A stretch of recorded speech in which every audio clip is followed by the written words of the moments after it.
পুড়ে যাওয়া তেল ফেলে না দিয়ে আপনিও চাইলে কিন্তু একেবারে একটি উপকরণ দিয়ে নতুনের মতো তৈরি করে নিতে পারেন। তেলটা একেবারে ফ্রেশ হয়ে যাবে। আমি মাত্র একটি উপকরণ দিয়ে এই তেলটা পরিষ্কার করে নিয়েছি।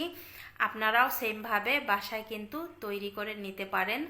নমস্কার, সবাইকে স্বাগত জানাচ্ছি নতুন আরও একটি রেসিপি দেখার জন্য। আজকের রেসিপিতে থাকছে পোড়া তেল পরিষ্কার করা। পোড়া তেল পরিষ্কার করার জন্য প্রথমে আমি এখানে কিছুটা পরিমাণ তেল নিয়েছি। আপনারা দেখতেই পাচ্ছেন তেলটা কতটা পুড়ে গেছে। আমি এই তেলের মধ্যে প্রথম দিন হচ্ছে আলু ভাজি করেছিলাম, ফ্রেঞ্চ ফ্রাই বলতে পারেন। তারপরে আমি তৈরি করেছি চিকেন ফ্রাই। এখন তেলটা নষ্ট হয়ে গেছে। এই তেলটা আমি পরিষ্কার করার জন্য প্রথমে নিব এখানে কর্নফ্লাওয়ার। এই কর্নফ্লাওয়ার দিয়েই কিন্তু আমি আজকে তেলটা পরিষ্কার করব।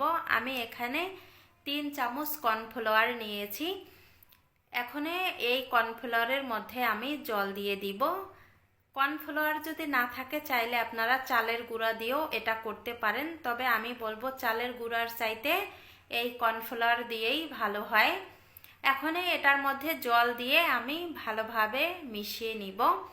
এই দেখেন মিশিয়ে নেওয়া হয়ে গেছে। এখন মনে হচ্ছে যে এই বাটিতে দুধ আছে এরকম। চলে আসলাম চুলায়। তেলটা কিন্তু প্রথমে একটু গরম করে নিতে হবে। আমি 1 মিনিটের মতো জাল করে নিয়েছি। যখনই তেলটা গরম হয়ে গেছে তখনই আমি এই যে কর্নফ্লাওয়ারের ব্যাটারটা দিয়ে দিচ্ছি। দিয়ে এখন আমি মিশিয়ে নিব। আর মিশিয়ে নেয়ার সময় কিন্তু গ্যাসের ফ্লেমটা মিডিয়াম হিটে রাখবেন, হাই হিটে রাখতে যাবেন না। তাহলে কিন্তু এই যে কর্নফ্লাওয়ারের মিশ্রণটা এটাও পুড়ে যাওয়ার সম্ভাবনা থাকবে।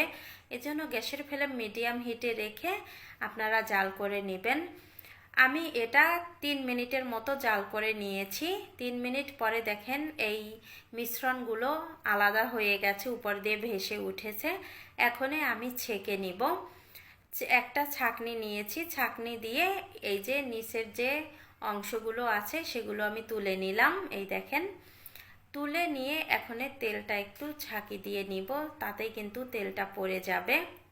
এগুলো আমি ফেলে দিব। আর তেলটা দেখেন কতটা পরিষ্কার হয়ে গেছে। আমি তেলটা ঠান্ডা করে নিয়েছি। ঠান্ডা করার পরে এখানে আমি দুটো ছাঁকনি নিয়েছি, নিচে একটা উপরে একটা। তারপরে আমি তেলটা ঠান্ডা করে এই যে ঢেলে নিচ্ছি, দেখেন ছেঁকে নিচ্ছি। ছাকার পরে দেখবেন তেলটা ফ্রেশ হয়ে গেছে। আমরা তো তেলটা ফেলে দিতাম, ফেলে না দিয়ে আবারও পুনরায় ব্যবহার করা যাবে। ভিডিওটা এখানে এন্ড করলাম।